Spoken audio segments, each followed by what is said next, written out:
Please, sir. I'm hungry. May I have some of your food? Daddy, I am so hungry. Can I eat with you today? The little girl's voice cut through the room, and in that instant, the cold billionaire felt something inside him break. The question landed like a sudden storm. Not loud, not angry, just honest. It stopped time in a room built for power. The billionaire stood at the head of a long table filled with food no one had touched yet. Crystal plates, polished silver, warm bread releasing a soft scent into the air.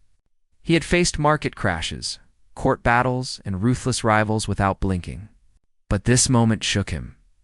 She stood a few steps away, small, still waiting. Her name was Mari Bell, a black girl with braids tied neatly by a tired mother who worked through the night. Her dress was clean but thin, her shoes scuffed at the toes. Her eyes carried a quiet hunger that went far beyond food. Hunger for safety, hunger for kindness, hunger for being seen. The man she called Daddy was not her father. He was Jonah Cross, a billionaire known for discipline and distance. People called him cold because he did not smile, because he did not bend, because he believed feelings made men weak. His name carried weight in cities he barely visited. His presence alone made rooms go quiet. Amari had learned to speak softly. She had learned that asking too much could make people angry. But hunger had a way of pushing past fear. The smell of food filled her chest with hope and pain at the same time. Her stomach had been empty since morning. Her mother had promised they would eat later after work. But later felt far away. Around them, people froze. Executives, guests, assistants. No one moved. No one spoke. Silence stretched, heavy and uncomfortable. Some looked down. Some pretended to adjust their sleeves. Everyone understood something was wrong, but no one knew how to fix it. Jonah looked at the girl and felt a strange pressure behind his eyes. He tried to speak. His voice did not come. His mind searched for rules, for reasons, for a way to control the moment. There was none. Amari waited. She did not cry. She did not beg. Her silence held more courage than most speeches. She was not supposed to be here.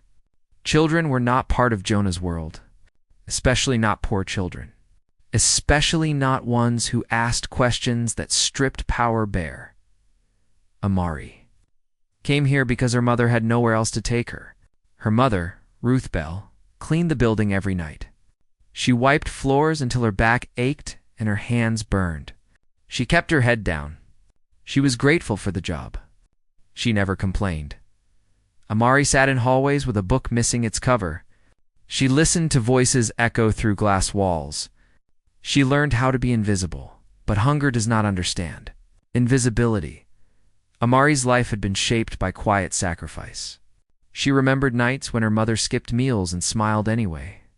She remembered mornings when her stomach hurt during class, and she pressed her arms against it to make the pain smaller. She remembered promising herself she would be brave. She did not know Jonah Cross as a billionaire. She knew him as the man everyone listened to.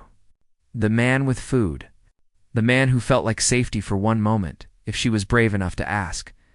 Jonah stared at her, and without warning, memory rushed in.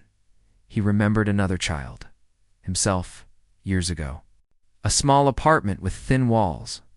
A mother who worked too much and slept too little. The sound of an empty fridge closing. The way hunger felt like a hollow echo in his chest. He remembered telling himself he would never feel that again. He had buried that memory under success. The room waited. Power usually moved fast here. Decisions were made in seconds. But this decision did not belong to numbers. Amari's question echoed again inside him. "Can I eat with you, Jonah?" Finally moved slowly. He pulled out the chair beside him. The motion was careful, almost unsure, as if he feared the moment would shatter if he rushed it. Amari looked at the chair, then at his face. She searched for anger. She found none. She took one step forward, then another. When she climbed into the chair, it felt too big. The table seemed too high. A plate was placed in front of her. Food covered it, warm, real. Her hands trembled. She took a bite. Her shoulders dropped just a little. The pain eased. Her breathing slowed. Jonah watched her eat. Something broke free inside his chest. A single tear slipped down his face. He did not notice at first. Others did. The cold billionaire was crying. Not loudly, not for attention. Just quietly, like a man who had reached a truth too heavy to carry alone. A thought rose and would not leave. How many times had he eaten while children like her waited nearby? How many people had he ignored because their hunger made him uncomfortable? One truth settled deep and firm. Wealth without care is empty. He leaned closer to Amari. His voice came out rough. He told her she never had to ask again. Not here. Not anywhere he could reach. Amari looked up unsure. Trust was not easy for her. She nodded slowly. The silence in the room shifted. It was no longer awkward. It was heavy with meaning. People began to see what they had avoided. The quiet injustice, the small lives brushed aside by large ones. Some felt shame. Others felt resolve. This was not the end. It was the beginning. Over the following days, Jonah changed in ways no one expected. Not through speeches or press releases. Through action, he asked about Amari's life. He listened. He learned about Ruth's hours, her missed meals, her fear of falling behind. He learned about Amari's school, her love for drawing. Her dreams she kept small so they would not hurt if broken. He acted without noise. A meal program began in the building. No forms, no labels. Just food. A safe space. Support offered with dignity. Amari came every day. She sat at the table and talked about her drawings. About colors. About stories she wanted to write. Her laughter slowly filled the space where silence once ruled. Jonah found himself waiting for those moments. He understood something new. Strength is not the absence of feeling. It is the courage to sit with it. One evening, as Amari finished her meal and smiled softly, Jonah felt that familiar ache again. But this time, it was not pain. It was healing. He thought of a line that stayed with him. Sometimes the strongest thing a person can do is share a meal. Another truth followed close behind. Hunger should never have to ask for permission.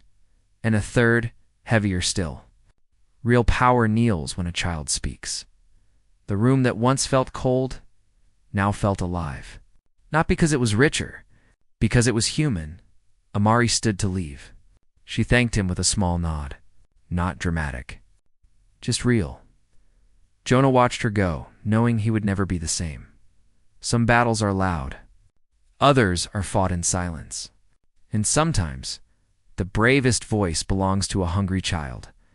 If this story moved you, share where you are watching from and what moment stayed with you the most. Subscribe for more stories that honor quiet courage, unseen strength, and the power of simple kindness.